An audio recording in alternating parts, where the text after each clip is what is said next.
Well, good afternoon, everybody. I am Allison Motta, and I am currently your sole host on Defense Diaries, bringing you everything that happened in the Carroll County Courthouse today, which includes you're truly getting yelled at by the judge. So, and I want to thank everybody for coming back, especially after yesterday while I was trying to deal with reading Bob's notes and describe to you things that happened that I didn't see on my own. So, but you know, the judge allows the media to see the exhibits at the end of the day. And on Thursday, when we were all here, Bob and I had lunch with lawyer Lee and Andrea, and Andrea and I were talking about how, you know, we should go too. Like, why should it be just the media? So I stayed in the courtroom and the media was doing their thing. So I got in line and everybody was fine. And like some people were talking to me because like some of them knew me and there were other people still in the courtroom and everything was fine and casual. And then I wanted to stay and figure out from what station or outlet this woman was from. She comes up to me all snarky. Are you credentialed media?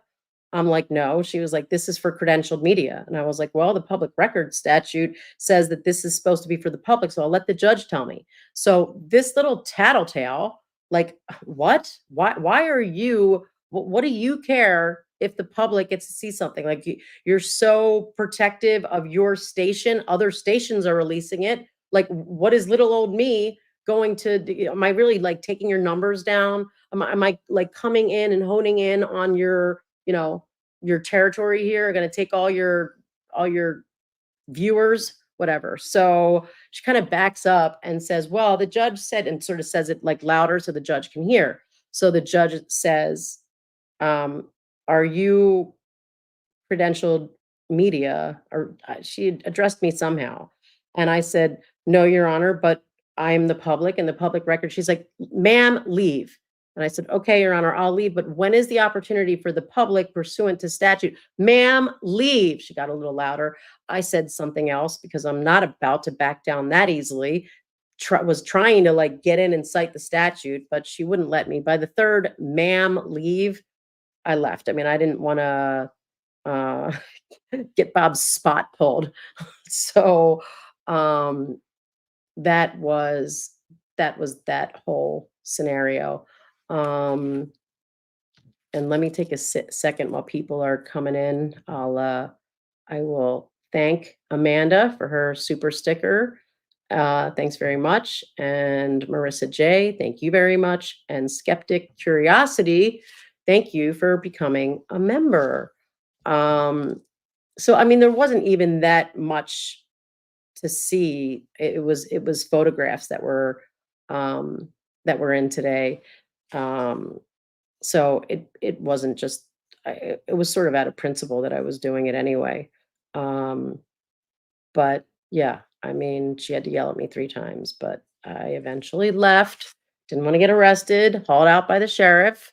Um, None of that. So, and then I wanna correct some stuff about yesterday. So yesterday, as you guys know, Bob left court early.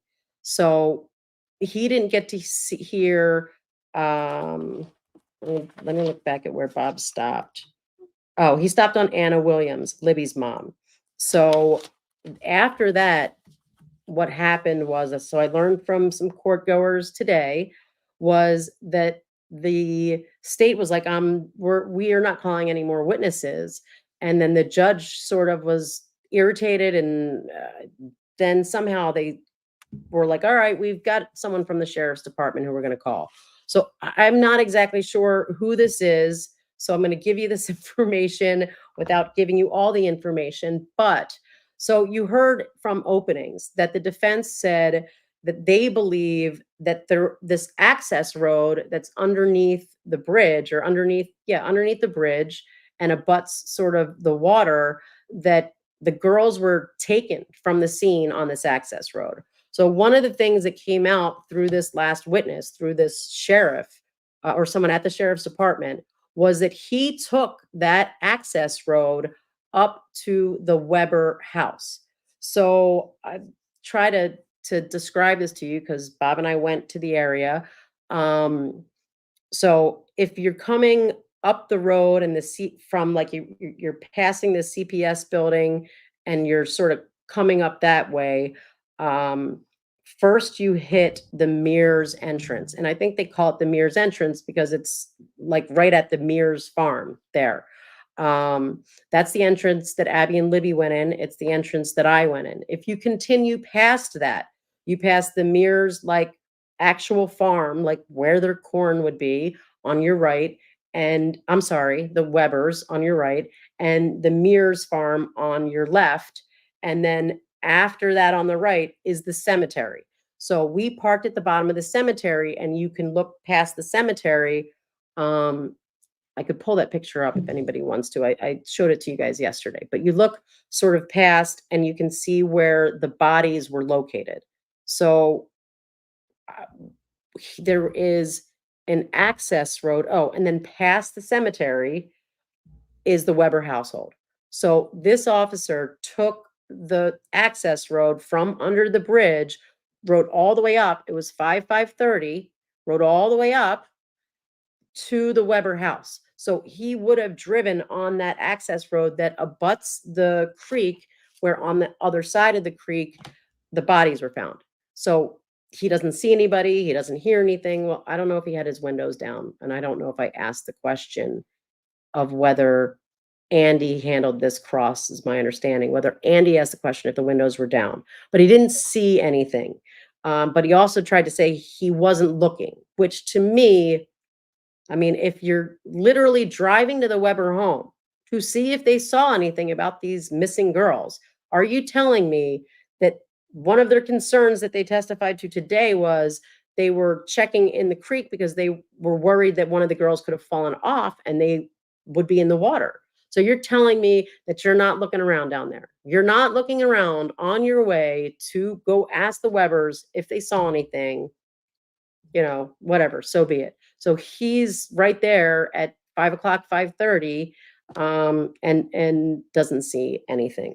So that is the only thing that I got from his testimony. But then yesterday I was talking to you guys about the hair, and about the hair wrapped around the fingers of Abby, whose Libby's clothes were put on Abby.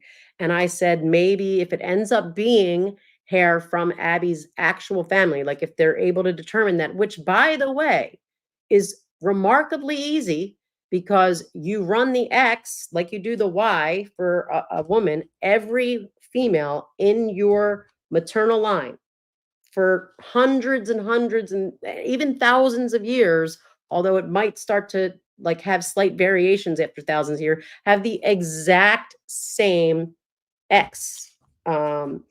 And as do men on their line on the Y. That's how they do all these familial connections. So I don't know why they haven't done that. But in any event, if it ended up being Libby's family that maybe it was on the inside of the shirt, and when the killer put her hands or like pulled the shirt on her, that somehow it got intertwined in her fingers. So what when I was talking to Bob and some other court goers,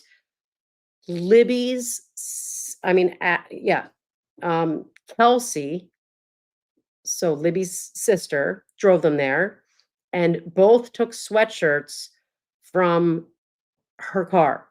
She testified that was a brand new, never worn sweatshirt, although she did run it through the wash.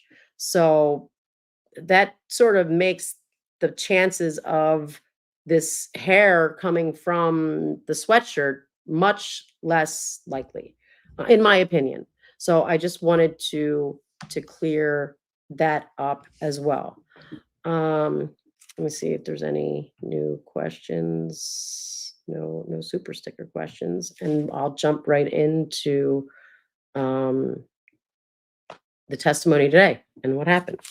So they started out, it was 9:06, and the state called Stephen Mullin. So he is the guy that stays in the courtroom. He's an investigator with the Carroll County Prosecutor's Office since 2020. Prior to that, he was law enforcement since 1983. Right now, he organizes evidence and he does all their tech. He organizes their digital data. He sets up their computers. McClelland called him the tech guy.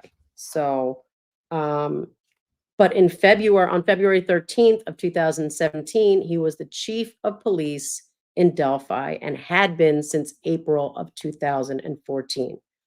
That's our first witness. He was on duty in February, and it was a routine day. He normally worked 7 a.m. to 5 p.m. shift. After he completed his shift, he left, and around 5 to 5:30, he must live really close, because I thought he said he was back home, because he actually went through him bringing his radio home. He started hearing radio traffic. Yes, I'm sorry. So he ended his shift between 5 and 5:30.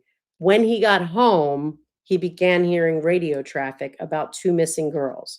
So he next received a text message from people in the community about the same missing girls. So he called dispatch, and he learned that the girls had been missing since about 2 p.m.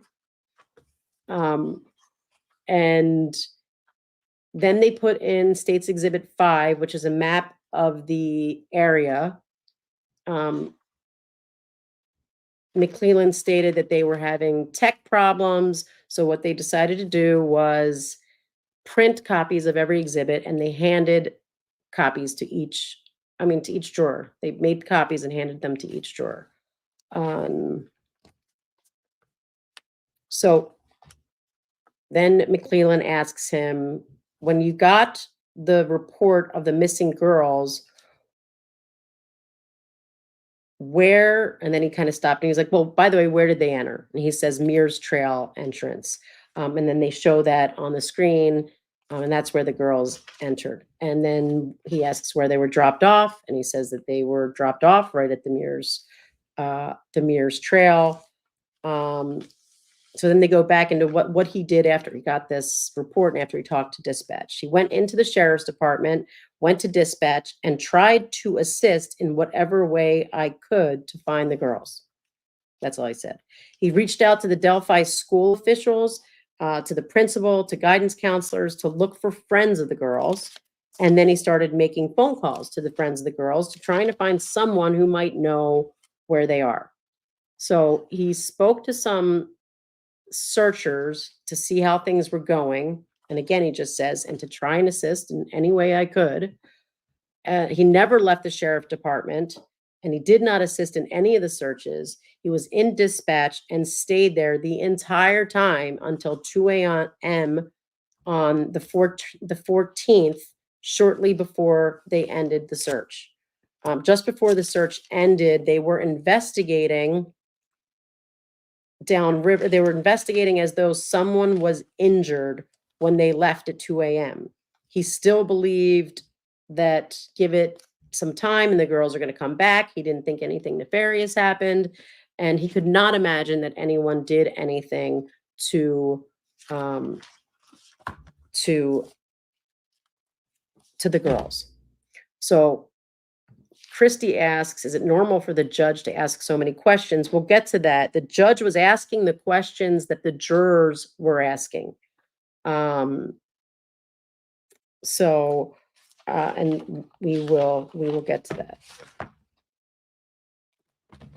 And I'll also get to, because I was thinking about the same thing, adding some pressure. I walked out of the courthouse. I'm like, someone needs to file a motion. It really can't be me because I'm not even an Indiana resident, but someone from Indiana should file. I'm not sure that I have standing, but in any event, let's get back to this.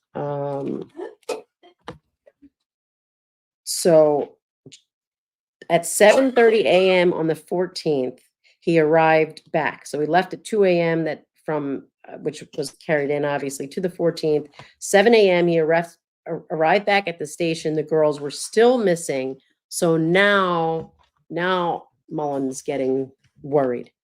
And there was a lot of community had come by to help because it was all over social media. So there was a command center set up in the Delphi Fire Department. So then McClellan asks, when people came to, oh, sorry, hold on a sec. So people came to search, they took their names, they took some cell phone numbers. He did not direct anybody, but he knows that they were searching on the Monon High Trail, but not what sectors. And then he starts pointing on where the searches were happening and says that they were, primarily looking downstream. And I'm like writing on my thing because Bob says to me, don't say audibly object.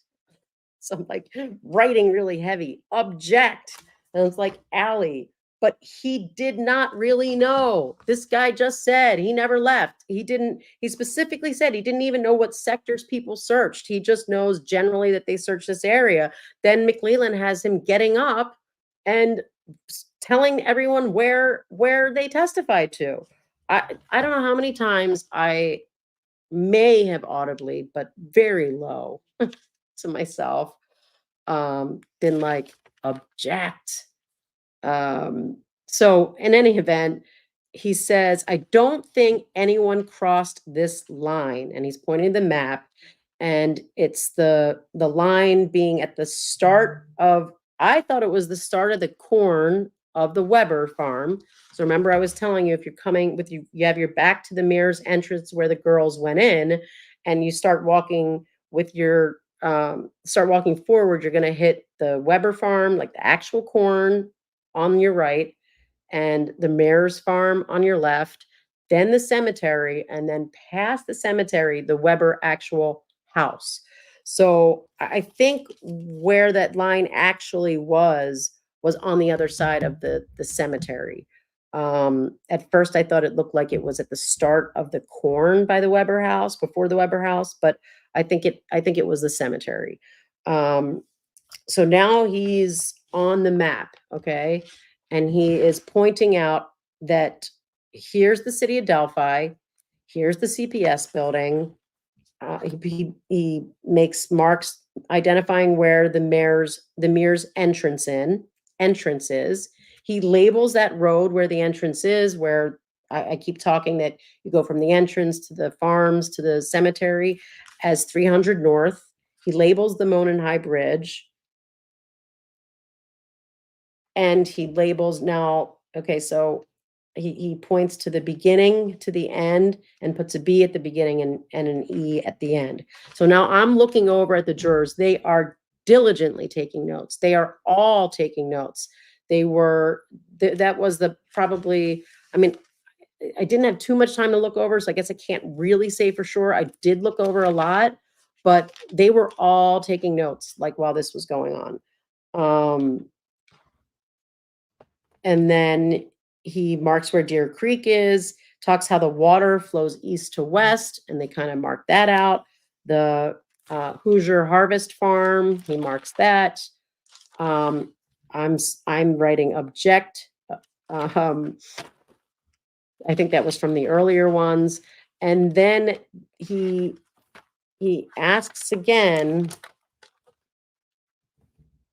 something specific about where the search was. And Andy finally objects and says he wants to voir dire him about being, knowing about the search, like where people literally were searching. And this is not something that is typically done in Illinois, where like they bring something up and then you're like, oh, wait a minute, I want to voir dire him right now. I want to question him right now to make sure he's competent to answer these. He can answer these questions. It's going to be competent evidence, firsthand knowledge, all that stuff. So Andy asks his question. You never assisted on the 13th with the search. No. You never assisted on the 14th either. No. Um,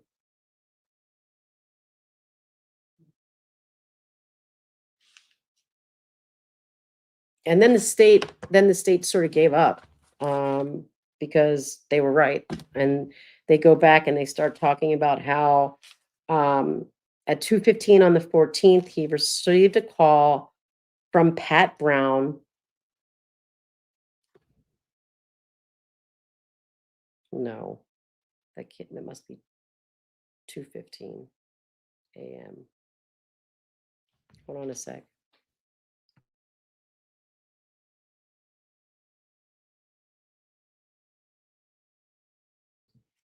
So guys, someone tell me, would it be 2 a.m. they found the bodies or 12 a.m.? Let's see. Thanks, Jen. She says I'm awesome and gives me $20 for being awesome.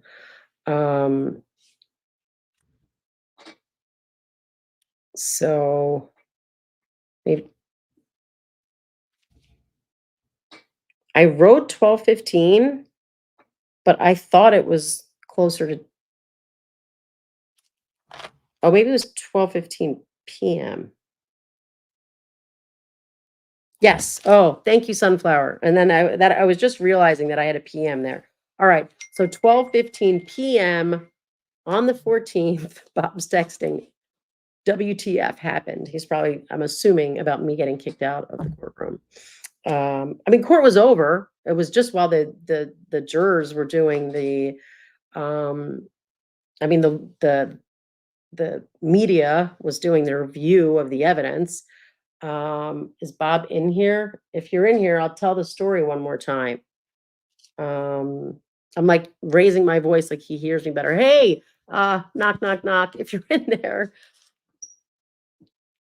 But there are so many more of you, so I really actually feel at this point like I should tell the story again.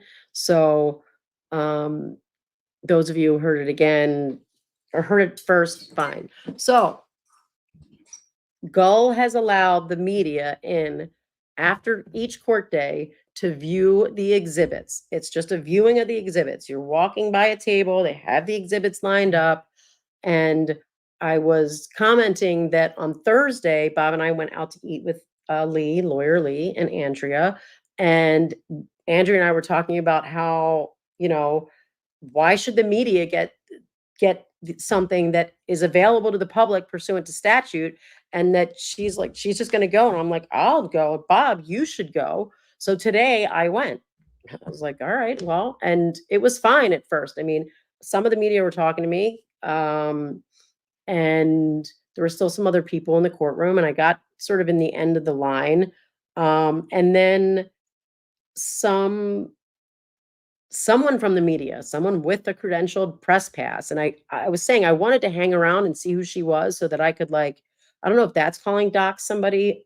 I really don't understand all the, the hip lingo, or I know that when my sister's address got put out, that was called that I doxed her. But if I'd like publicly shame her, how about that? I wanted to publicly shame this media tattletale who comes up to me. She's like, do you have a press pass? And I'm like, no, I don't. And she said, well, the judge said yesterday, this is for credentialed media only. I was like, all right, well, then the judge can tell me that. So she kind of backs up. So now, like, Judge Gull can see her and says a little bit louder, well, the judge said yesterday it has to be credentialed media. So the judge says, excuse me, ma'am, are you media? And I said, I think I just said, no, I'm not. Or I said, no, I'm not. But I said, no, I'm not, but your public records stat. And she was like, leave the well, ma'am. So I said, okay, Your Honor, but I would like to know, pursuant to your statute, when leave the well, ma'am. She got louder. And then I said, okay, Your Honor, but when will the public have their opportunity? And I wanted to get more specific with the statute, but she gave me one more scream. So I wasn't gonna threaten Bob's spot in court and make much more of a scene. I mean, it was a kind of scene, like, but whatever. I was within my rights. It's not like I was even like remotely embarrassed or anything. I'm gonna stand my ground and challenge her back, but I'm not gonna do anything to get like Bob's spot taken and and all of that. So um that was that. And that's what I assumed Bob was texting me about what the fuck happened. All right. So we are right now, for those of you who have just joined us since we started, we are talking about the very first witness that was called today, this Saturday at 9:06, Stephen Mullin. So he's talking about at 2:15 on the 14th, he receives a call on his cell from Pat Brown. He located two bodies. He stayed at the police department and he directed two other, or no, not two other, sorry, other officers there. I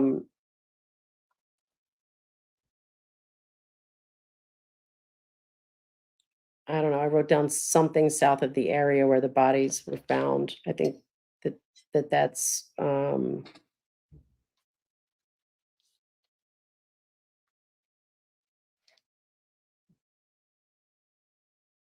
okay. So then he remained at the police department, he being the investigators testifying. And around 7 p.m., Tom Mayers, so that's the mayor's entrance, that's Tom Mayers, calls the investigator and lets him know that there are cameras at the HHF building. And so the investigator went down, he saw the cameras there, he viewed the footage, he testified to where the cameras were located, that it had this view of the roadway at 300 North. Now they are ready to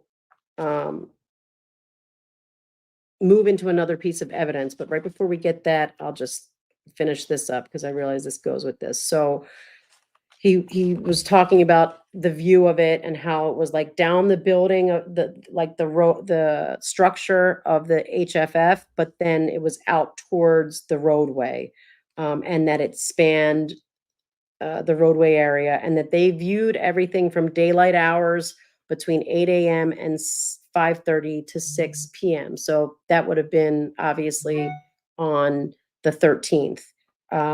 While reviewing the video, he took pictures of the vehicles traveling on the road with his cell. He viewed the footage for about 45 minutes to an hour while he was there at the farm. So now is when, and he also said that he did that just to, to secure that evidence, make sure that they had it. So now they're going to shift gears. So they mark they label the marked up map. So remember, he was up there marking up their exhibit 5. And I thought he marked that as exhibit 6 because that would make the most sense. And then was making his next exhibit 7, which was the drone. But later he comes back in with a physical copies of the marked up. He took a screenshot in court. He told the judge, I'm going to take a screenshot of the marked up exhibit and make that its own exhibit. But when he came back after the break, he marked that exhibit 7 and handed that all to the jury. So exhibit 6 is technically this this drone footage. So in 2024, there was drone footage that some other sheriff's department bought drones in February. On February 14th, it might be 13th, which I assume it probably is, 13th of 2024. So it would be most consistent with the day the girls went missing as far as the trees and the things like that. And it was part of that is what was displayed to Kelsey German. But the drones also did footage from the Freedom Bridge. So this footage is starts at the trailhead and at Freedom Bridge. So then the state kind of went through, well, we've been using like this trailhead terminology and people are using it differently. So when you're saying trailhead, you're talking about what starts at Freedom Bridge and then they work their way all the way down to the Mullin Bridge. So he's like, okay, I'm going to play this video and you're going to tell me when to stop at the Mears entrance. So the footage starts, it stays on the paved road. So the road was not paved before. The road is paved now. So it looks very, very different, but it doesn't pan out. So you can't see how literally close like the road is.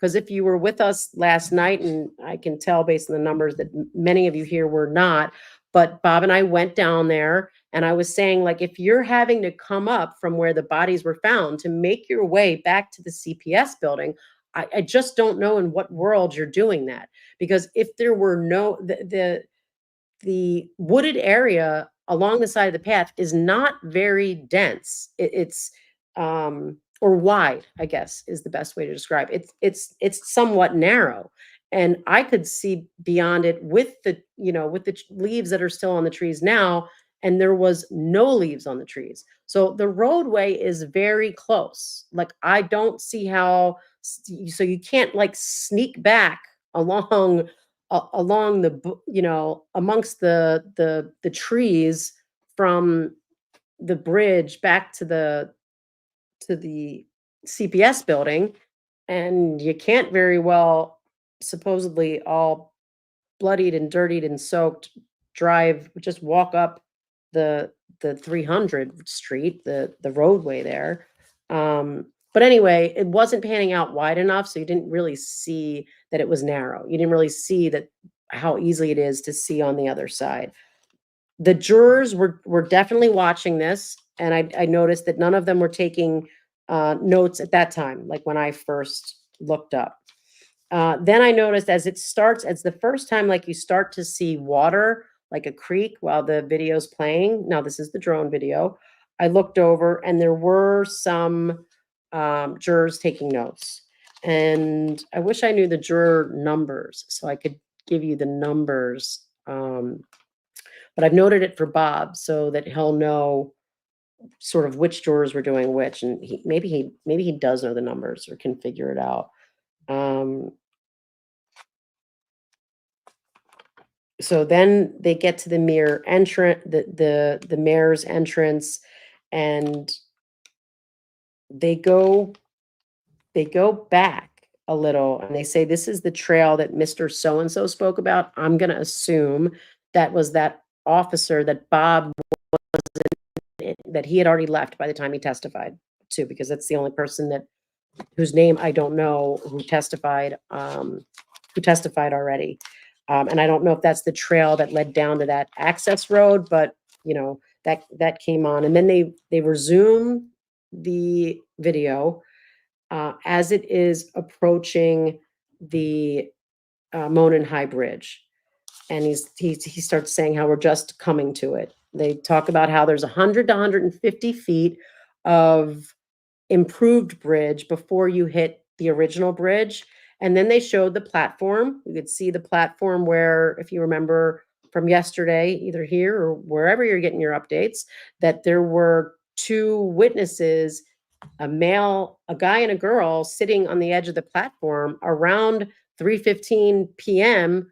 when Libby's father is out there trying to find the girls, calling their names, looking for them, before he calls the family, like, I can't find them, I can't reach them, I don't know what's going on. So you can see the platforms. He testifies like 3 to 4 of those platforms on the bridge, some facing one direction, some facing the other direction.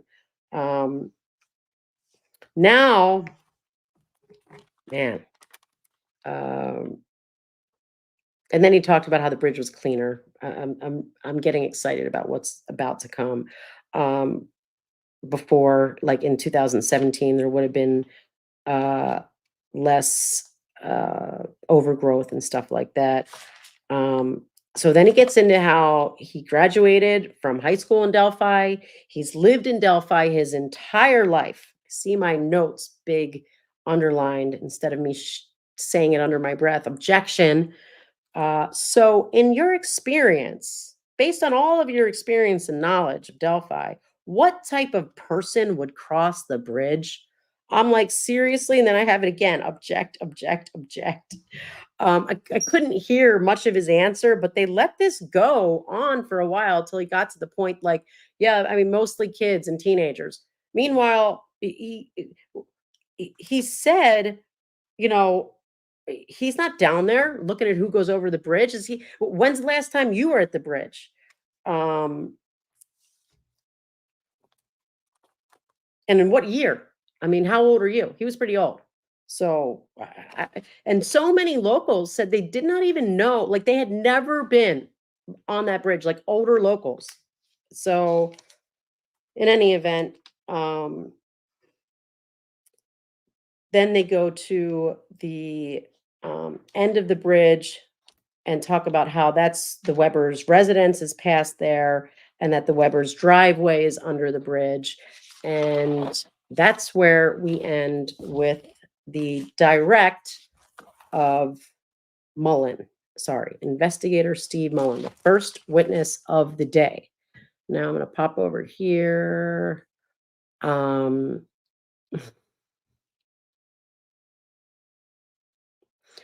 And I'm gonna address all your guys's super chats at the end. Darren's gonna kill me.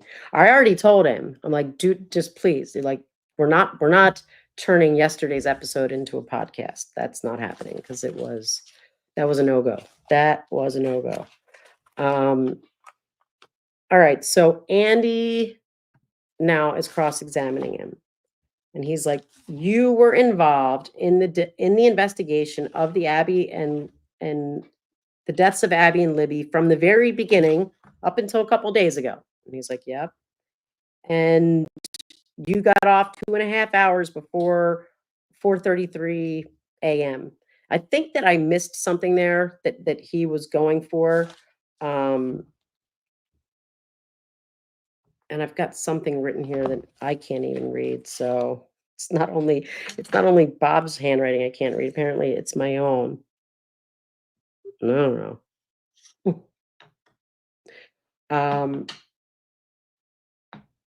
He asks him, were you aware that dogs were going to the scene? And he said he wasn't aware of that. Or no, we're going to the area of the cemetery. He said he was unaware of that. Were you aware that they were searching the cemetery? And his answer was, well, I think that was later on the 14th. They talked about how there were other improvements that had been done to the bridge. He did identify certain improvements the first kind of phase of the when they were running through the drone video. Yes, baby, do it. Let's get those likes to, I mean, we might as well get the likes to 1,292 since that's how many are here. But I do know apparently from yesterday that some of you who just don't like me come in here just because. So that's all right though. I don't mind. Not at all. Like me, don't like me, I give a shit. All right. So he says that, talks about how there was less overgrowth on the Weber property than what is seen, like back in 2017, the Weber's property had less overgrowth as well. And then he was like, and the trees were smaller, right? They've grown. And he was like, yeah, I was kind of surprised the state let that in. I was like, I mean, it has been 7 years. But I'm like, the trees have grown. Come on. Anyway, so, and he goes on to say, and Andy's very, very good at cross-examination. Very good. I can see how he sets up his questions very well, where the witness doesn't know that he's coming at them sideways to admit something he wants them to admit. Like, very good at that. And that's definitely a skill. Hopefully I've got like an example of that here at some point, because he did most of the cross-examination today. But he's like, and I appreciate that you created this video and it's helpful to the jury, but I mean, the best time to have done this would have been back in 2017. He was like, yeah, absolutely. And then he's done and there's no redirect, but we get juror questions, some really amazing, great juror questions that's like made like shit happened. So the first jury question was, all right, I might have to use my own glasses, read my own writing. Oh, okay. No, this is actually just a note. Like, while we were waiting, so when the juror questions come in, they turn on the sound machine. It's very loud. You can't hear what they're talking about. And they actually go behind the TV screen, the judge and the lawyers, and they discuss the notes, they read the notes. So they come back out and then the judge reads the note. So I was saying that while they were like back there and the sound machine were on, the jurors were looking around. I saw some of them, a couple of them look over at the kind of the lawyers behind the defense table, it seemed more like. There's two uh younger female jurors in the front. They were just kind of being friendly. Like, you can see that they've already lighthearted, like not lighthearted, but they were interacting in a very friendly way. So it seems they're already starting to get, to know each other, which I'm assuming, would happen quickly in this kind of scenario. So the first question was, what was the thought process of looking downstream? I was like, these jurors are on it. Like, they are on it. And the answer was that the girls might have fallen off the bridge and drifted downstream. And then the lawyers get a chance to follow up. And I think this says McClelland. So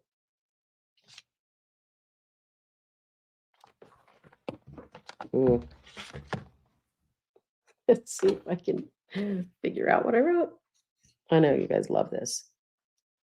Could you please? Oh, no. So the judge on her own, the judge said to him, could you please provide oh no, sorry. This is actually the next question. Maybe I'm saying there was no follow-up. And then the next question was, can you please provide something about like where Deer Creek was? Oh, he was asking, is the Deer Creek to the south or the north of this, or they wanted them to describe where the body was found better. That was it by Deer Creek, or was it closer to the cemetery that runs more south? And they called it a creek reservoir. So was it at Deer Creek or the Deer Creek reservoir? And then he describes it and says like he's not really sure what the like, he's like, I don't know what that means when you say a reservoir, but he kind of said that under his breath, but he described it a little bit more about like kind of where it was. And then the judge on her own, sua sponte, suggests he shows the jury on the map. I mean, there's nothing wrong with it. I'm just like telling you that that happened. But there's nothing kind of wrong about it or improper about it at all. Just that's what happened. So he gets down and because I think that the right that the parties might have said they had no more follow-up. But in any event, he gets down and he marks it better. And then he does again specifically say he's not sure if he understands what they mean when they say a Greer a creek, the creek reservoir. So then McClellan does his follow up. He zooms in on the map. So this map, it's like, you know, you touch the big screen and it you can adjust it. You can zoom with finger touch. So he zooms in and he says, you know, so you weren't really out there, right? So you can't pinpoint it, but you know the general area. Then the witness zooms in to the map, and then McClellan kind of zooms back out, and he's like, "Well, but first, show us again where the cemetery is, and where the Monhigh Bridge is, and where the road is." And then they kind of zoom in there, and he says, then McClellan says, "Is there a creek reservoir?" He says, "Not that I'm aware of."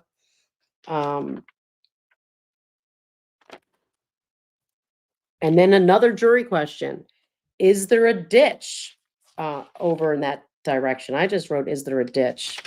And the witness says he's aware of an erosion, that there were, that they were not, and then McClellan confirms that they were not in Deer Creek. They were on dry land, the girls, when the bodies were found. Then Andy's follow up, he says, the girls were found in a flat area. And the witness answers yes, but then he kind of clarifies. He's like, well, let me clarify. It's more level. I wouldn't call it all the way flat. And then he's asked, so from where you were on the Weber property, could you see where the girls were found? Now you have an objection from McClellan. Same thing. I want a voir dire. So another like foundational thing, because he's saying like, how do we know that this witness knows? And now kind of you'll see the issue with this voir dire thing. So McClellan says, did you go out and look? He was like, yeah, I did. And that should have been where it ended, because he was just making sure that this witness had even seen the area. So the witness said, yeah, I did look over to that general area while I was at the Weber's farm. Like, I do know. But then he asked the follow-up question, and did you see the area? Could you see it? And he said no. So then Andy kind of, there was no reason for him to revisit it, because now that answered the question. Now, this is the most exciting of all.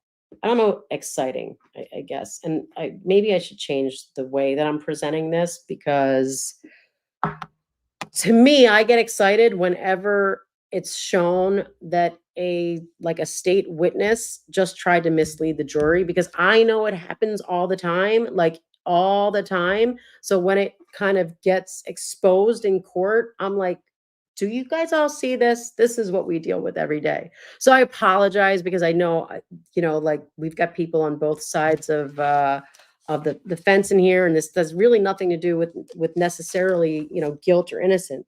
But the jury asks, was the drone moving at an average walking pace? Nobody brings this up. The jurors brought this up. It was an excellent question. And so his answer was that it was recorded at one-time speed, that he wanted it to be as close to walking pace as possible, but it was multiplied by 2 multiplied by 2. So then you had follow-up from McClellan. He said, so when you say that, you mean what the jurors saw was fast forwarded 2 times. It was double the speed of what the drone took. And And they said yes. And then there was no more follow-up, but another juror question.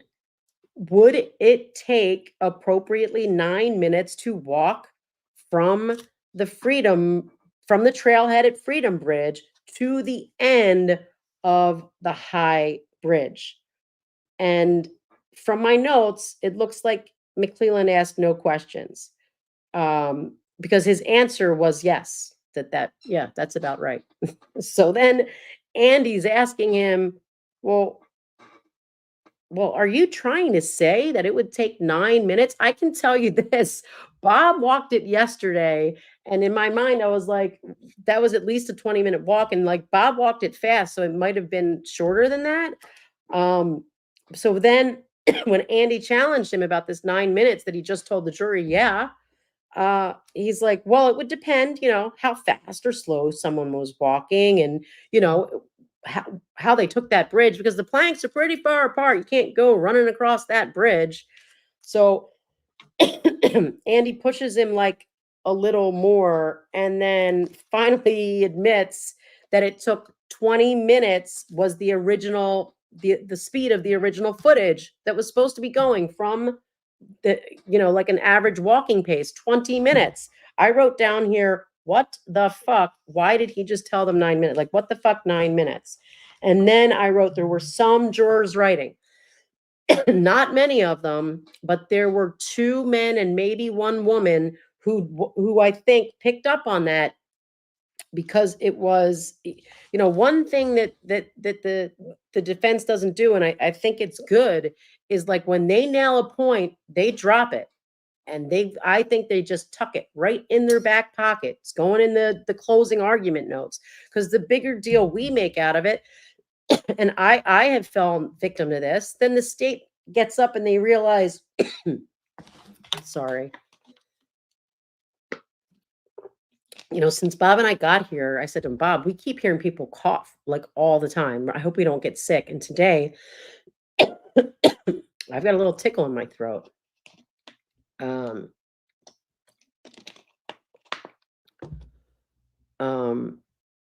then guys, if I'm missing something and you think, Dizzy and Mandy, that I need to address it, pop it up there.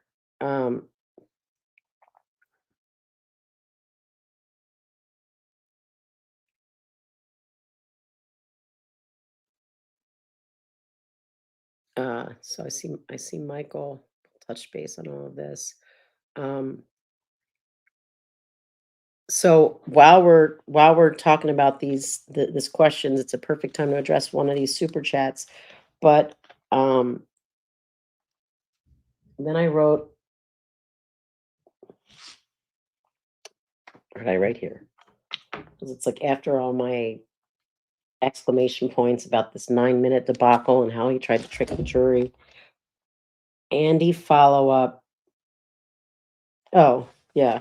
I was just saying that it was Andy's follow-up. Like, all of this came from Andy's follow-up of, you think it takes 9 minutes to do that? Because there's no way in hell, I'll tell you that. Go do it yourself. And I just don't know why. Like, why tell the jury that? The jurors are asking the question, and why make them think that it can be done in 9 minutes? It was crazy. It was crazy. So it brings us right to Nancy Drew's question.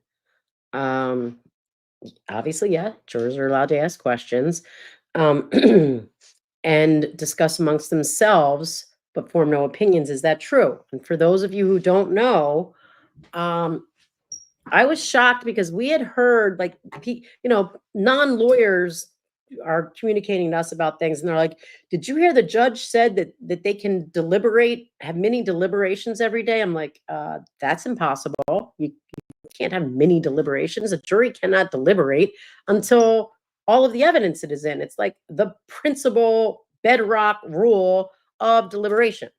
So, but what they are doing, and I don't know if this is, if Michael's in here, maybe he can speak to this, but if this is something that ever happens in Indiana, she is allowing the jurors, so long as they are all together, to not deliberate, like talk about slicing hairs, but to discuss the evidence amongst themselves as long as they are all there and as long as they don't form an opinion. I beg any one of you, like, I don't, doesn't matter. This is equal. Does not matter what side you are on. You don't want the jurors starting to form opinions until they've heard all the evidence. So how do you, oh, it's not Michael. Okay. Sorry. So how do you discuss the evidence? Just the evidence. And like I was trying to come up with something in my own mind yesterday. Like, I mean, so okay, let's say they're talking about the evidence today. So I'm gonna like have a fake conversation with myself. So they well, you saw it's pretty steep, those pictures, right? It's pretty steep how the roads, it's really seems hard to traverse.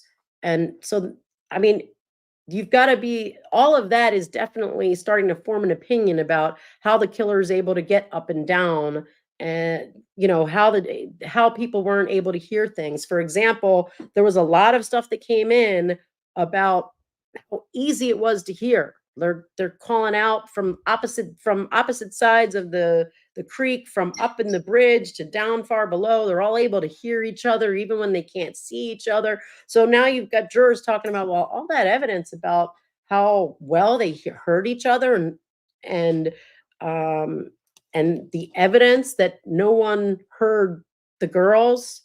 I mean, I don't know. I don't know. It's just bizarre to me. It's like I can't even contemplate how you talk about the evidence without forming an opinion. It's literally the beginnings of forming an opinion. Um, but all right. Second witness of the day, Jake Johns. He is a Delphi lifetime resident. He knew Liberty German's family.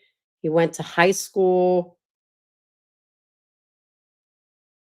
No, sorry, that's a different person. His wife worked with Becky Patty, and that was Jennifer John, who apparently Becky Patty had testified about in the day before. So he didn't know any of the family of Abigail Williams. On February 13th of 2017, he learned that Abby and Libby were missing because his wife told him. Neither he or his wife assisted on that day. He works at Pearson's or Parsons. I think it's Pearson's. It's a propane company. They deliver propane in and around Delphi. On the 14th, he did get involved in the search. Him and somebody by the name of Shane Haygood. We haven't heard from Shane yet. Right. Their employer asked them to go and search. So the employer had offered up, like, basically his employees to go and help with the search. It was very generous. He used Shane's personal car to go, and they were aware of a meeting, but it was kind of late. So I think it sounded like of community searchers, but they missed the meeting. So they didn't go to the fire station beforehand, and they figured out where they were going to go, like, on their own. So they went to the High Bridge, and they knew that they were looking for a tie-dye shirt, and he believes he got that information from his wife. See, I got to look a little weird note here. Okay, so they went to Riley. They park at Riley Park. And then the state pulls up the map again and says, Riley Park is something new, so tell us where Riley Park is. And it's way off the map. So he steps down, he approaches the map and says, like, Riley Park is off the map this way. And it was hard to see this way, so I'm sorry. And they moved, like, they have also, like, this large demonstrative map as opposed to the screen. And the large demonstrative map is also what was being marked up with the other exhibit, like actually physically written on. and he points to the Freedom Bridge and he points to the High Bridge. It took them 4 hours to search. So it was off the map back towards town. So they walked from that area. They followed the riverbank, that area being the Riley Park. And it seemed to me like it was, if you're standing on the bridge facing the end, and the cemetery and the mayor's farm is, and the Weber farmer to your right, that they're way down to the left. It just says it's the opposite side. They stay at the bottom, they don't go back up, and they follow the they're calling it a riverbed. And they get under the High Bridge and they found clothes in the water. He says he saw, quote, a tie-dye hung up on some roots in the water. So I'm assuming he used the word hung up to mean like just trapped on some roots that were coming out of the water, but no one asked. So, which makes it even more evident that he just meant it got stuck on the roots coming out of the water. And then what do you do when you see it and they go up and they approach a fireman, go up to the bridge, approach a fireman, let them know.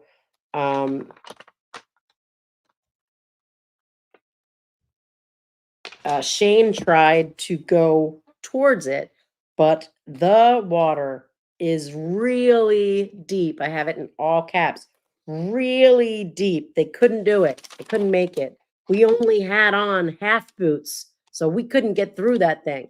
I'm thinking, what did allegedly Richard Allen have on his feet, and how did he get through it? But it doesn't mean that he didn't. Just means that these guys wouldn't try. So I got to rein myself in sometimes. But I am a defense attorney, so my mind always goes that way. The fireman walked down and decided he called for some police, but then he decided to go down himself and check. So he watched the fireman as he approached the clothing. They were on a private drive, up. They saw the fireman go down and approach the clothing. They were not really communicating, or he was not really communicating with the fireman, but at some point the fireman communicated up to them. And the fireman said that he, so they're up over the cemetery on a private road. I think that would be the Weber Road. And the fireman says he found a shirt and black Nike shoes. I don't know if it was shoes with a plural or shoe. I'm sure you guys who know all these details, because I'm, a lot of these details, it's good for me to get, through the trial and not know everything coming in. So I wrote shoes, and then I put in parentheticals, maybe shoe. Can't tell if he said shoe or shoes. So then they ask him, do you see anyone between Deer Creek and the cemetery searching? No one was over there. And then he says, not really. So I don't know. Oh no, I'm sorry. The not really is that he wasn't very familiar with that area over there, like the whole cemetery area between would have been like where the bodies were found and up to the cemetery. When you're standing there looking across, could you see people searching?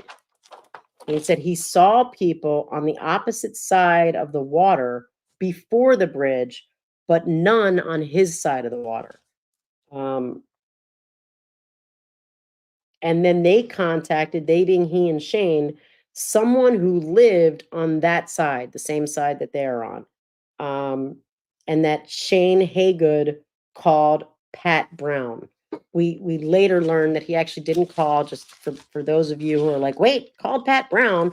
He didn't know Pat Brown. He called one of the mirrors who called Pat Brown. But this was what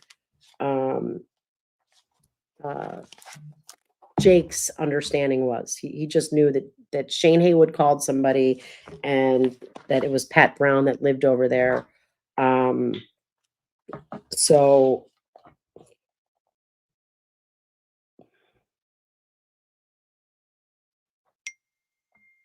and he said that he didn't know him personally. And he saw, while he was up there, while this was all going on, he saw Brad German, his wife, Kelsey, that they all showed up right when the firemen had found all of this.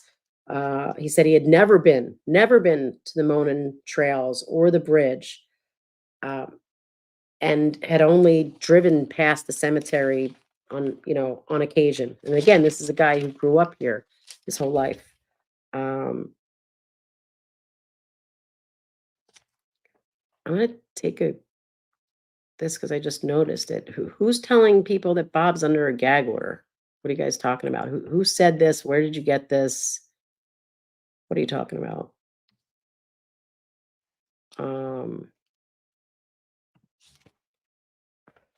But anyway, he said he's been on every road in Delphi, but was unaware of those and unfamiliar with that area.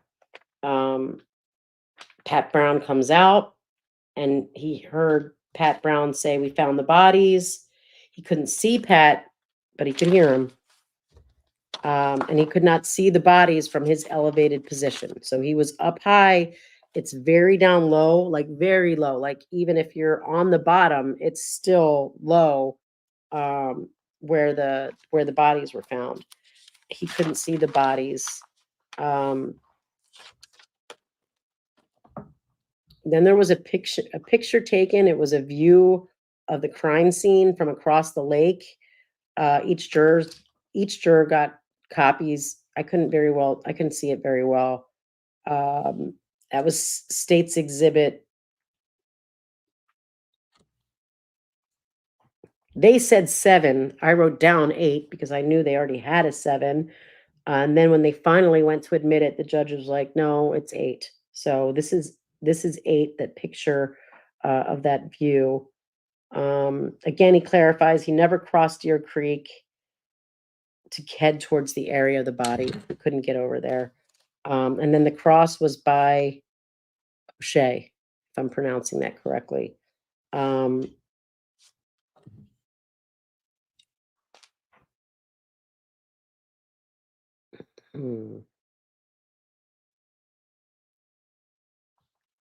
I don't know. I wrote state in 201. I don't know what that means. Anyway, she said, while on the access road, that she established that while on the access road, he could not see people. Oh, he didn't see any. Oh, okay. Sorry. So he saw some shoe prints while he was on the access road. And he said, "Well, it wasn't me that saw them. It was the guy that I was with. He saw them when he went down towards the water." Then there was something about, I swear, a slide. I wrote slide question mark. And then they said, "Did you relay this information?" So I kind of missed that. I'm not exactly sure what that part was. And then she went back to State's Exhibit 8 and demonstrated that it was easy for them to see at 12 or 12:30 p.m. on the 14th. And he said you could probably, you know, see a cross. Damn it. Could probably you. Oh, I remember. Sorry. So they were talking about like you couldn't get across this thing, like even if you tried. And he said it was really deep. If you tried, you could probably only get halfway across. That's what he testified to. You could probably only get halfway across that creek or river or whatever it is, creek. And so I wrote, and these are some notes for Bob, so he knows which juror it was once he has the numbers, and then he can compare, like, so there were one juror this was where it was like 2 jurors and 1 lady who actually took notes there, which was like they're picking up on the fact that he has said you can only get halfway across the creek. Like that was it. Um, and then she got, kept establishing how sound traveled well. You could hear, you could hear people even when you couldn't see it. On redirect, she asked, uh, when you when you heard Pat Brown, his voice said, "We found the bodies," that he couldn't see Pat Brown even from his elevated position.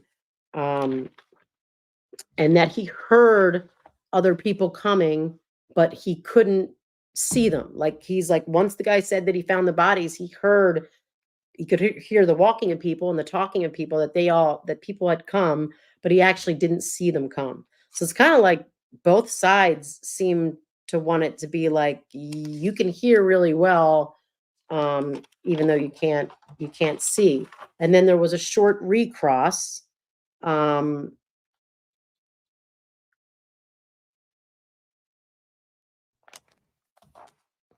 and it was about that he was standing kind of middle of the way, between the house, the Weber house, and where the bodies were found, and the voice carried easily from there. Um, and there was something else about a straight shot where it wasn't exactly straight that I kind of missed. So sorry about that. No juror questions. No juror questions. Hmm, yeah.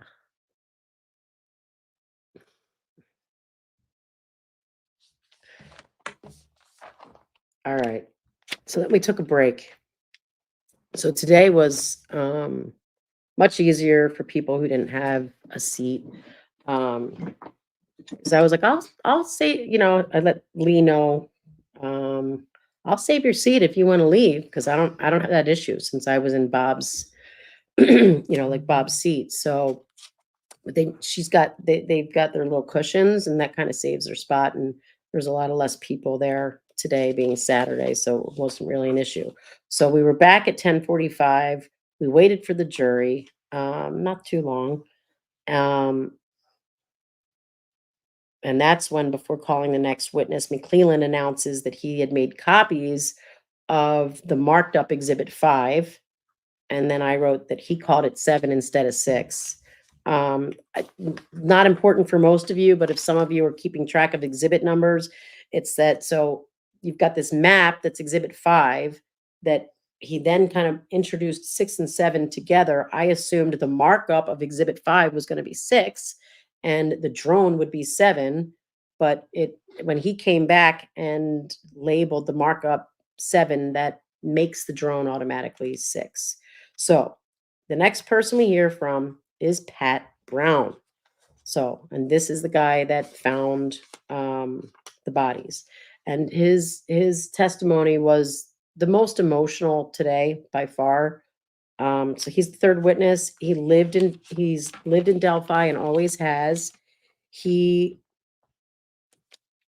works in Lafayette. It's about 25 minutes from his home. He's familiar with the Monai Bridge Trail. And he's about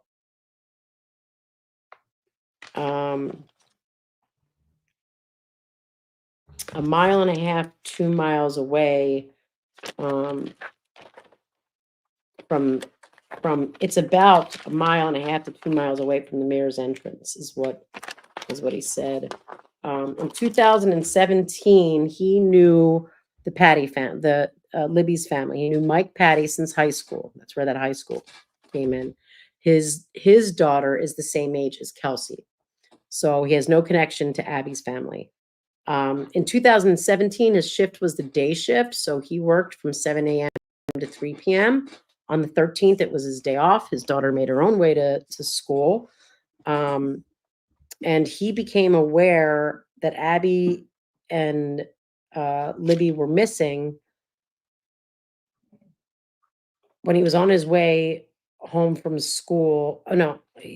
So he did become aware of it. Then he's describing how. So he says he went to work. On his way home from work, it was 3 p.m.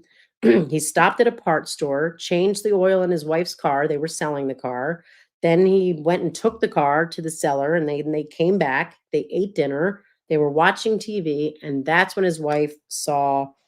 And then his wife said, Becky Patty's granddaughter is missing. And they clarified that he would have known that Becky Patty, that's that family, and it's Mike Patty. So he called Mike Patty. Mike was at the police station. He told Mike that he was gonna help. And so Pat called his buddy Tom Mears, asked Tom Mears if he wanted to help. So Tom was busy, but he's like, I'll meet you out there. Like, he had to do something, had to wrap something out. So Pat parked in the cemetery, very same cemetery that I parked at. And he came north towards the south. So he actually came, most of the map is everything kind of, when I'm describing it, like my stop point is the Weber house. So past the entrance, the farms, the Mears, the Webers, cemetery, past that, the Weber's actual house. He's coming from a road beyond the Weber's house. So he's not passing any of the stuff from before it. So he's coming down from that way. And he parks at the cemetery. They moved the big demonstration in, and he says that he stopped at Ron Logan's house to see if Logan had seen the girls. That's when he was coming down the road, before he parked at the cemetery. And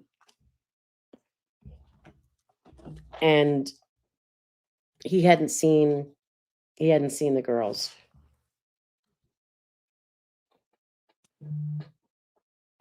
So he went past the Weber house. He pulled into the cemetery, and he said there's a ravine that runs through it.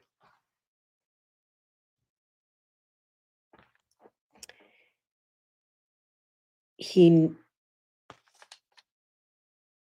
knew people were on the bridge because he could hear them and he could see the lights.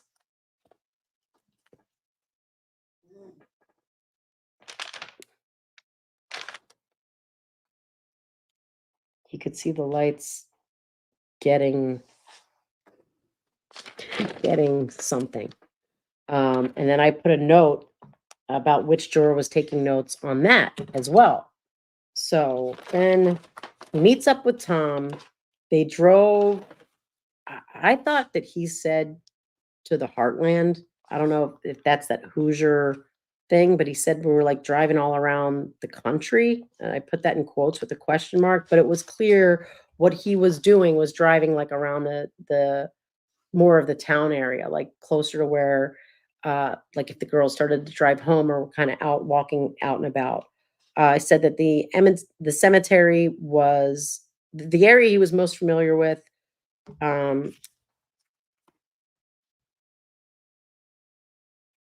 Was all right, so okay, so the state was asking, was this like, are you most familiar with the cemetery or west of the trail? He said like it would be a different area. The cemetery is west, and it's even deeper. There's like even a deeper area over there. He comes up around a wooded area, and he worked his way to the bridge. Now this is from the cemetery. And he said there is a very steep area where you cannot walk to the water. So he could not get from where he was to the water. This is as he's about to come across the girls. It was dark. He had a flashlight. He could not tell if the people he saw were law enforcement or if they were just random people. But he definitely saw people over there. Now remember, he's coming from the cemetery. All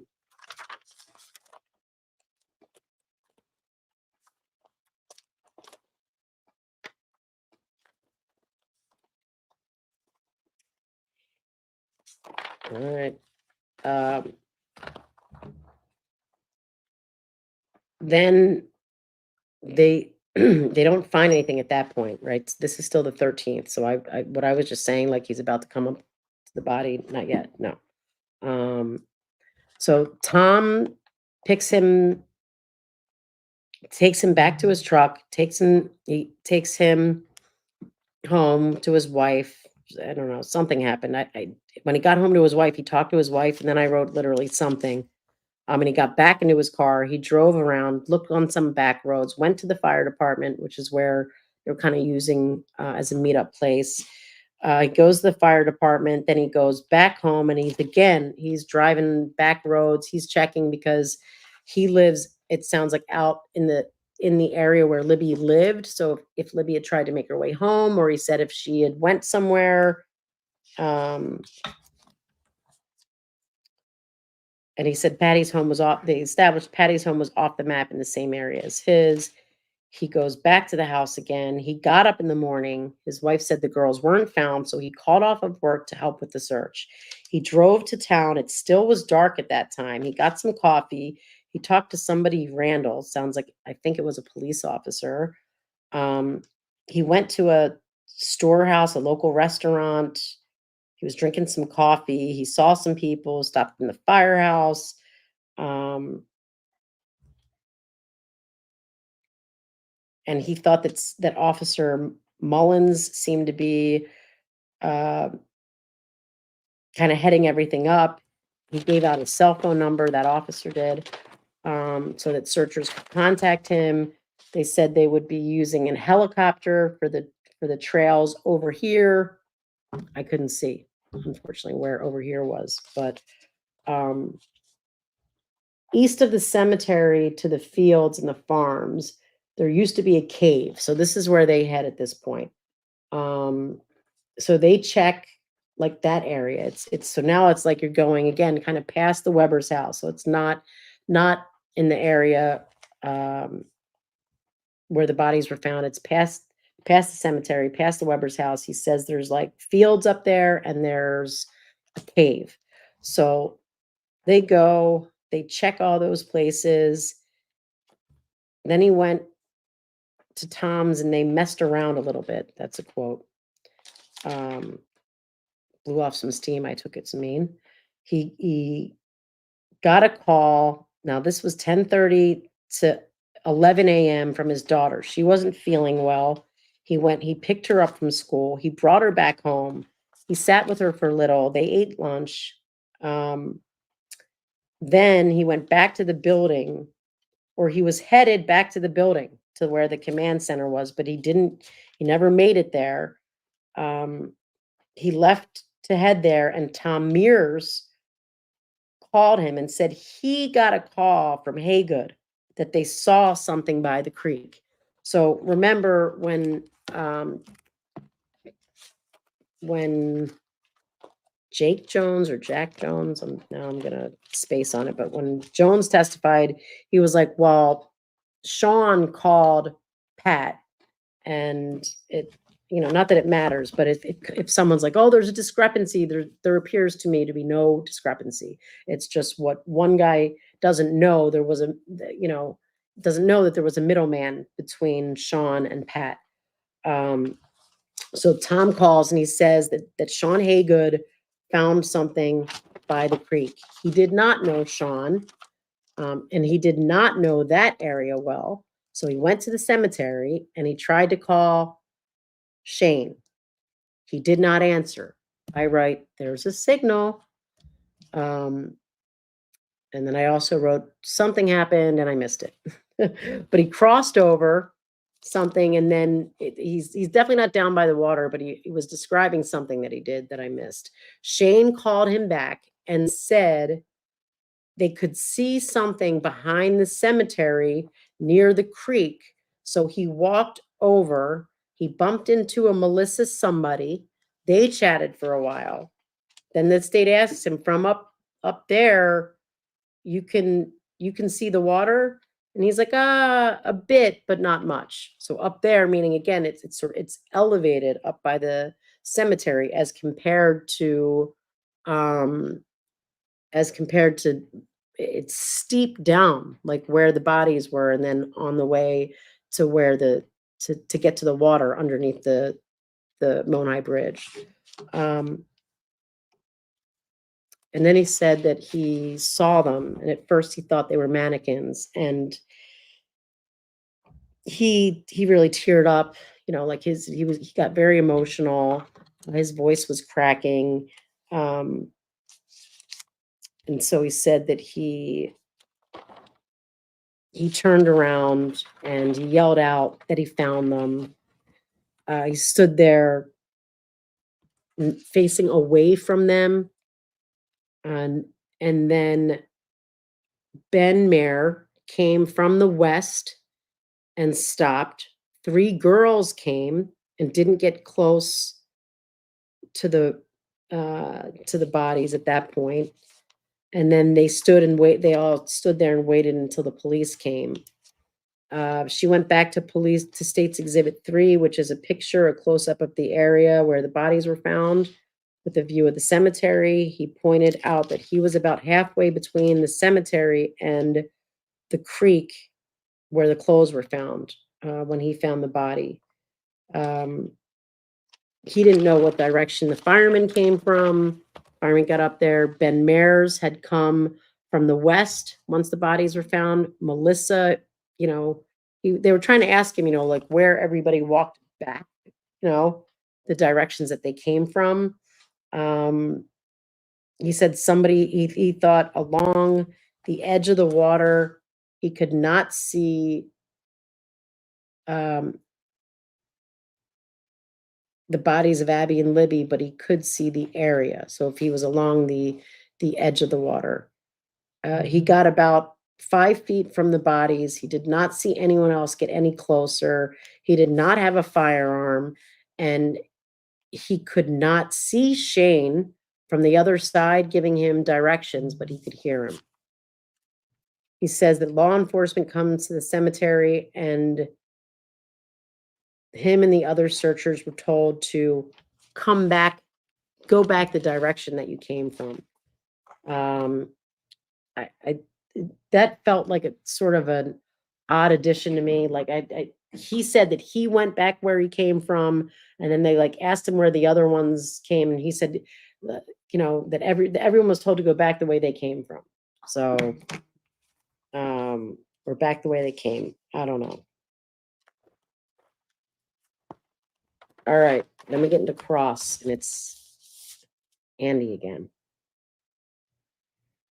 He's established that the sound was good. He could see the flashlights from the cemetery down by the bridge.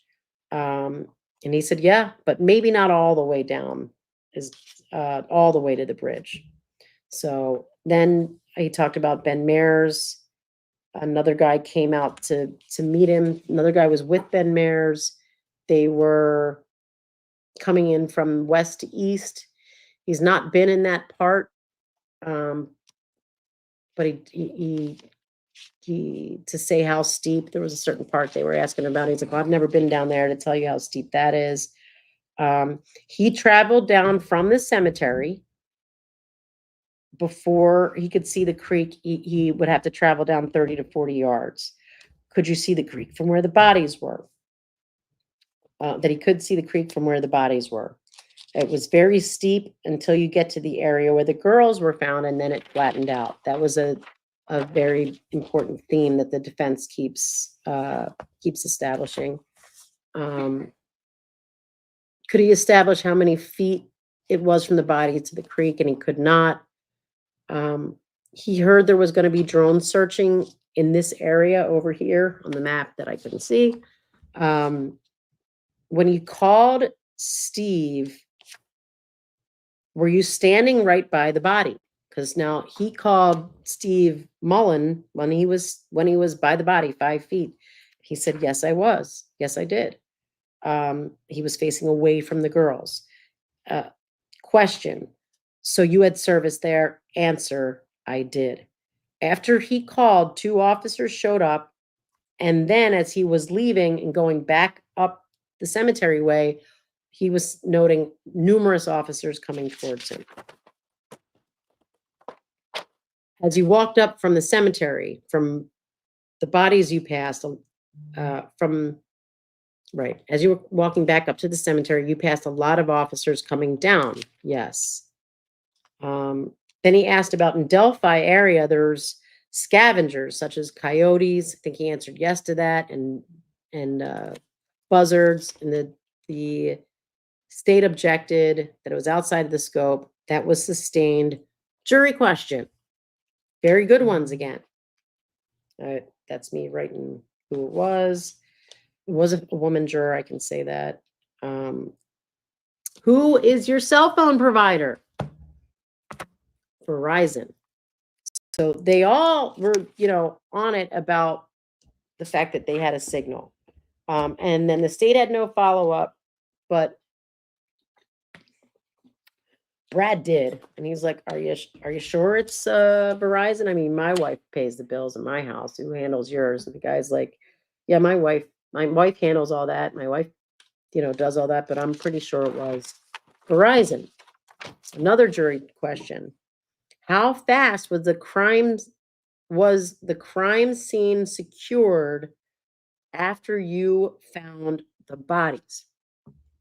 No one could hear his answer. I could hear everybody behind me being like, anybody hear that? Anyone hear that? No one got his answer. But I did hop out when he got off. He was a very nice gentleman. He was actually still very shooken up about just the whole thing. When I got out there and I introduced myself and I said, I just wanted to ask you this last question you were asked. I couldn't hear your answer. How did you answer about how fast the crime scene was secured when he was leaving? And he's like, I can't remember what I said. I mean, I don't know, but and I actually don't remember. I was like, is that what you testified to? He's like, I don't even remember what I said, but it would have been something along the lines of like, I don't know. And I think that they were, heading down to secure it pretty fast as I was heading up, but he didn't actually see what they did to secure it. And that was the end of our day. So I think that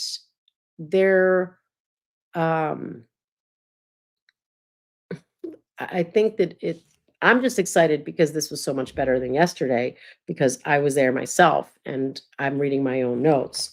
And so there's that. And see, I mean, you guys, like the jurors, probably have tons of really great questions. So Kay, thanks again. I sort of touched on this earlier.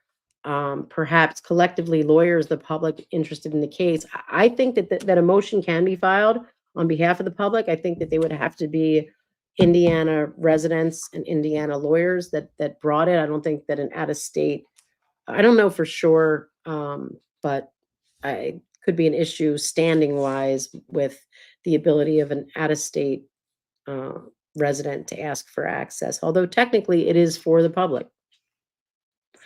So it could be anyone from the public. But thank you very much, Jen. Thank you for your super sticker. So Grin for Me, thank you, has a hypothetical statement. $5 said Allie would knock Gall 10 seconds into the first round. I would pay to see Allie argue with Gall. Bob, come get your girl. She's looking scrumptious today. Oh my Lord. That's a Bob should have read that comment. Feed Bob, Allie versus Tattletale. That's where it's at, is the Tattletale. Like, I'm gonna figure out who she is, and I'm gonna, I mean, maybe not tell everyone I get accused of harassment. People start harassing her or something. But yeah. And thank you, May. Team Allie all the way, member for 3 months. And Jen, she gifted 10. Did we get the likes up? Because I thought that was like part of the gifting process. Grin for Me also says people watching. Oh, and I definitely commented on that earlier. I appreciate it because the thumbs up really does help, especially after yesterday's debacle. I could use some thumbs up, seriously. So if you liked this at all, how about it? Thumbs up. So I mean, Gold's very nice with the juror questions. There hasn't been one that they've said no to, and the jurors have had really, really good questions. And then we've got Mad Hatter, 214, for a stiff drink after dealing with Judge Siegel. Get him, Mama Mata. Marissa, thank you so much. Gifted 5 memberships. And Baby Fishmouth gifted 5 memberships. So generous, so generous. Joe McFarlane. Did she say Pat Brown's daughter went to school? It was on the 14th so I think that Andy did the same thing, because Andy started to ask, wait, your daughter was in school? And then he like literally went like that and was like, oh no, you meant on the 14th. On the 14th, Pat Brown's daughter went to school. On the 14th, between his searching, he called out of work, he stayed home and searched. At 10:30, 11 o'clock, the daughter felt sick. He picked the daughter up from school. Jurors don't ever get explained what impeachment is, and I don't think they need to. They just need to see that someone was impeached. What the word means is not like to see that, oh, like what happened with the example of Mullin saying, yeah, 9 minutes, 9-minute walk, depending how fast you go from the trailhead at Freedom Bridge all the way to the end of the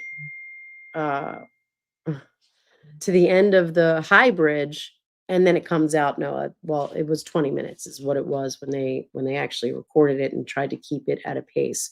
So you see someone get impeached without needing to know what the word means, I guess, is my question. And thank you for the $1.99, $2 holla. So Crankin wants to know, am I to understand that a closer property owner could have had the girls on their land when they were taken there versus the state's theory? I mean, this is what the defense is throwing out there. I mean, I don't know what other properties are sort of the other directions, but it seems to me, the way the evidence is shaping up, that it could just have easily have been, whether they were taken in a car and left or whether they were taken somewhere else. No one on the bridge at 2 o'clock, at 1:30, 2:30, 3:30, 4:30, whatever it is hearing people walking. And you would hear that. The voice travels. It travels. It's all open. It's over water. Sound travels. So no one heard anything. So it does lend itself to the possibility that they were taken out of the area, or, I mean, almost the most likely would seem they were taken out of the area or gotten to somewhere quickly, that didn't involve crunching around where everyone's hearing them walk around there. But I don't know, Crankin, we'll have to see as the evidence keeps coming in, as things keep coming together. I mean, that's a good question. The jurors say, hey, we want to see the area. The judge would have to figure that out. I mean, I've never seen that where they asked for like, if they ask for evidence that isn't admitted, obviously they'll be like, no, you can't have that. If they asked to see the area, I don't know. It'd be interesting. It seems like something the court could allow in their, discretion. So Stephanie wants to know, so Pat Brown and Tom Mayers drive into town and talk to Steve Mullins, who said he was going to go search. Right. I didn't get that either, because what they'd said is, what Pat said is, at some point he went to the firehouse and And maybe that he went to the firehouse and he thought the name I wrote down was that Mullins was in charge. But the talking to, that was not that. That was on his cell phone. They called him on his cell phone when they found the bodies. But let's see, because I was thinking the same thing. Let's see if it was on direct or on the 4th. Yeah, okay, I think it was on direct. So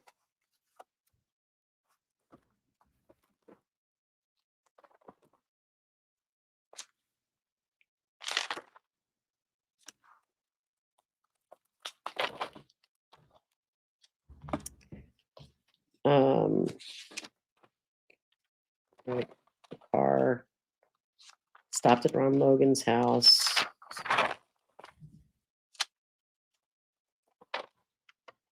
Yeah, he went to the store. He went to a local restaurant. He saw people over at the coffee shop.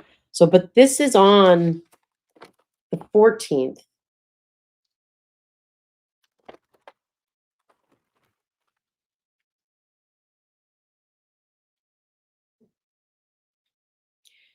Calls Tom, hey buddy, I want to help search. No, that's it. Okay, so 13th school.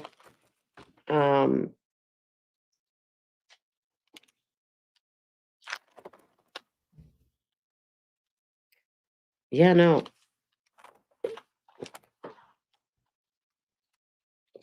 No, it does. This does seem like I'm writing that this is on.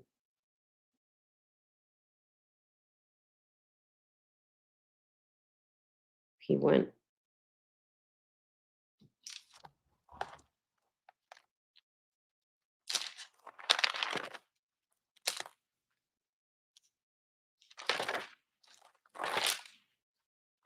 Oh, that's recross. Okay, wait. Patrick Brown. Okay.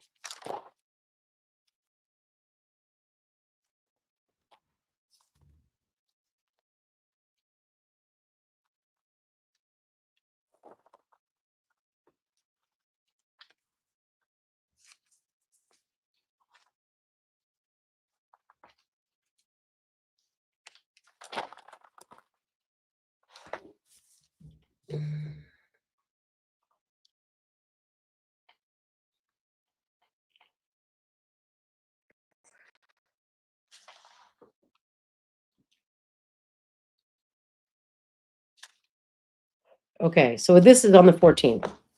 Sorry, guys, I wanted to make sure. So on the 14th, he says he called off of work. He drove into town. He's getting some coffee. He went to the firehouse, and Officer Mullins seemed to be heading it up. So he said, Mullins said he never left on the 13th. I'm not sure that that's what he said on the 14th. Cody is the brother of Libby, unless I'm wrong. But I think that's what I took down in my notes.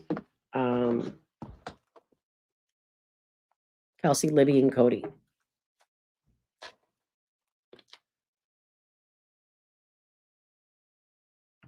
He did not testify that he searched Ron's property.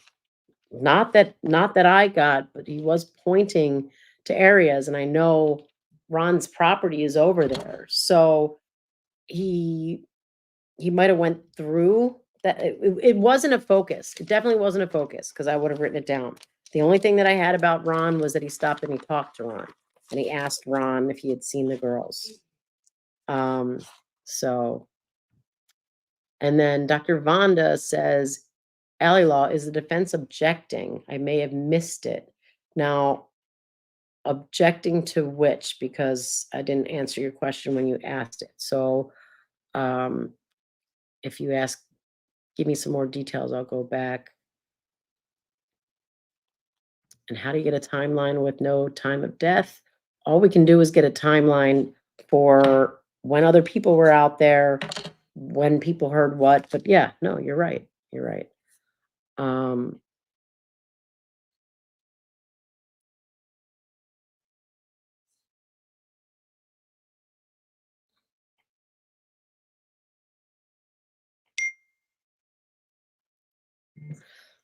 Oh, the Uncle Cody Sleuthy tells me that Uncle Cody was adopted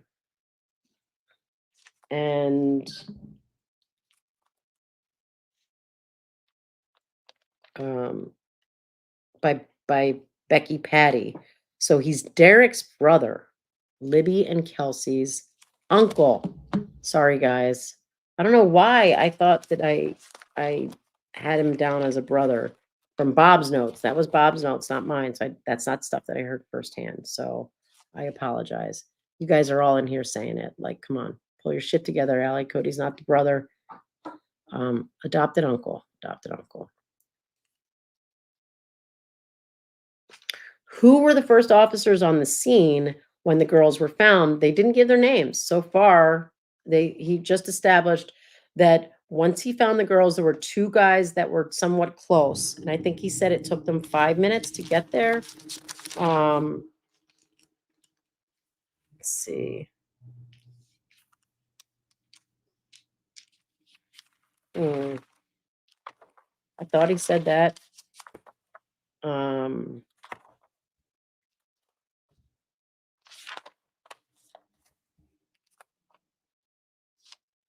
He called, two officers showed up. I didn't write it down, but in my mind, it was like 5 minutes or so. And then as he was leaving, all like the real, like everybody came in, all a bunch of officers were coming. So those were probably like the two officers that were on scene. But they didn't give the names because I'm assuming this witness would not have been able to answer who they were,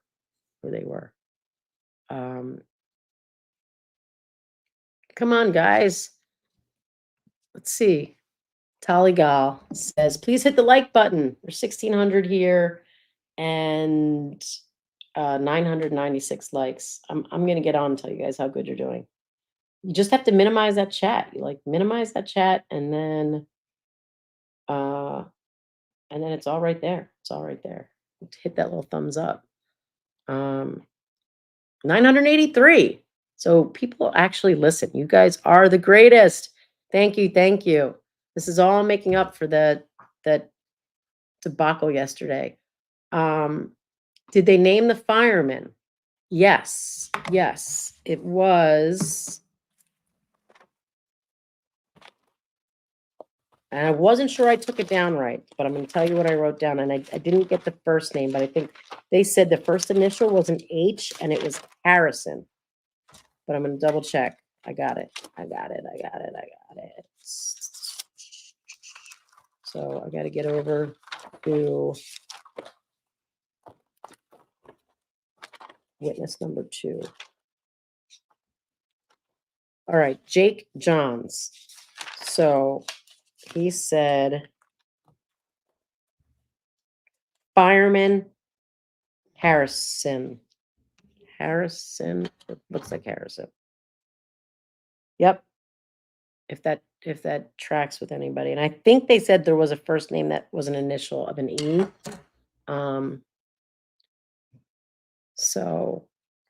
Something else that happened today.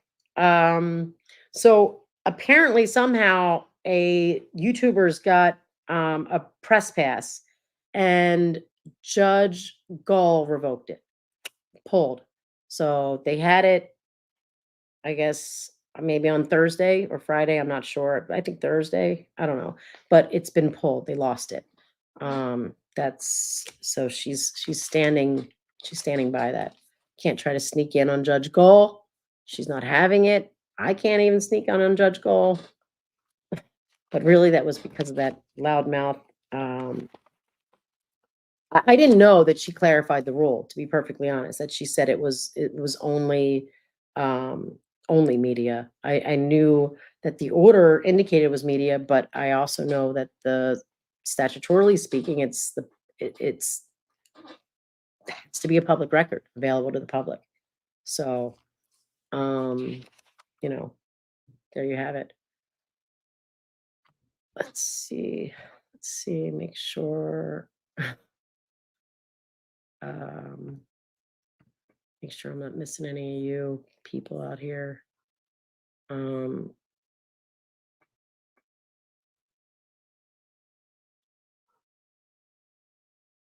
Thank you, Meg P. Gifted 10 defense diaries. Hey, has Dr. Yonda explained the question so that I can answer it? And I thanked baby Fishmouth already. Mia Beto. Oh wait, I know Mia Beto. We met. Yeah. Thanks, Mia Beto. More what, babe? What are you saying here? Is that like a new comment? Oh, more gifted from Mia. Oh, there he is. Hi, babe. Has he been quiet? Has he been saying anything? Have I been missing stuff? Or he just decided to pop in here at the end and see how amazing all my likes are. That's what did it, because now we're up to 1,000, even after yesterday. Wait, why is what somebody oh, Mandy's Mia. Wait, what? What are we talking about? I don't know if we're talking about two different things. Bob, you're saying yourself is gagged or you're joking about yourself? Oh, Mandy's texting as defense diaries, not Bob. Is that what's happening? Am I finally catching up here to what's going on?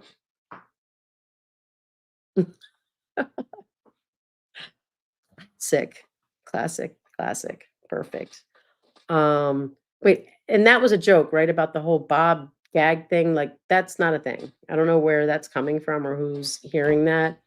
But I did want to know, like, where someone heard that. Give me your details of how these stories, like, they come into existence. Oh, are these messages to me? Does he sent you maps? I'm the map. You guys want me to post some maps? Is that what's happening?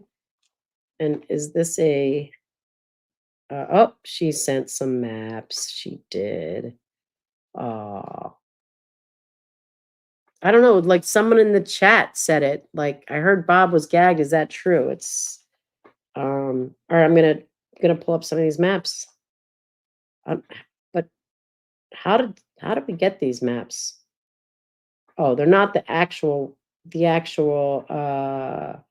ones used, which is all I want to care about, that I'm not putting real exhibits out there. But clearly she wouldn't be sending me actual exhibits. So I'll share them, especially since everybody put in that extra effort to minimize the chat. Take a breath and give a thumbs up. That was good. That was very good. All right. Let's see. Why is that not? All right, so I'll share this screen.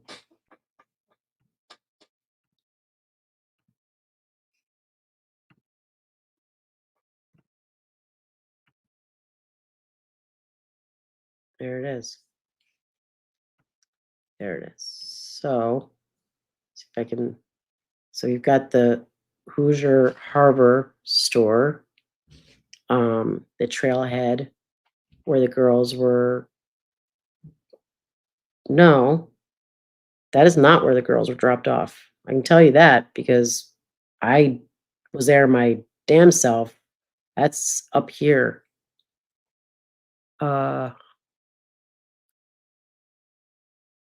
Unless this map is a weird scale, because here's the cemetery where I parked. Then I walked down here, past this farm and that farm. And this is the mayor's farm, as far as I know. And we came in somewhere over here. Or right, if that's the mayor's farm, it was like right here. The map is wrong. See, luckily I went out here myself, because whoever's saying that this is where the girls got dropped off is no. This appears I don't know because the Hoosier store is not here. When we left this area and drove to the store, we were driving all around. We were like all around. So this doesn't seem right either. All right. Sorry, that's the first time that I've ever been steered wrong on that. And it's not it's that I'm sure Diz was steered wrong. Let me check the other map. Gonna stop this. See, that's the upside to going out to the area yourself and seeing what it looks like. Um, this this looks quasi right. Um, ish. But I'm gonna just, you know what? I'm gonna pull up my picture from yesterday. Show you guys all the picture because I took a picture. Took a picture. Here you go. Share screen and all right, share. So, but I got to go in here. That's the bridge. Okay. So, this is my picture, okay? Now, the bridge is going to be, see this, like back up and oh, I mean, got to keep going, right? This is me parked at the cemetery, right? They're like through here and deep, deep, deep down, down, down, you know? So, um, that's where the bodies are found. And then they'd have to go like way further down to get to the creek. This is on top of the bridge. And for those of you who were not here yesterday, when I first heard the reports or, you know, someone saying, and I didn't hear it in the courtroom, so I don't know if it's accurate, but that at some point, Richard Allen said he was looking at the fish. I heard watching his like stock stuff, but when I first heard looking at the fish, I'm like, what? That bridge is really high up. How in the hell is anyone seeing fish in the creek? You could see everything in here. It is so clear. See the rocks at the bottom. It would be a wonderful, serene place to to watch fish. Um, but so um, yep. I mean, that's that. That's that. Stop sharing. All right, I feel like I've done all I can do for you people here today. Doesn't seem like anybody. Let's check what we've got going over here. Got any more super stickers left? Um, oh yeah, they gifted again. Baby fish mouth. Thanks again. I see. That I did see that. All right, so we're done here, right? I've done all of the hard work. I made all of the people happy. I don't see any questions. Thank you, mods. Thank you, all of you. For those of you who were here yesterday and came back again today. Um, you know, Bob and I are just trying to bring you guys as much of the information as we can because obviously we all know, you know, like you can't get it. And when you get it from, you know, non-lawyers, it's difficult. People are doing the best that they can.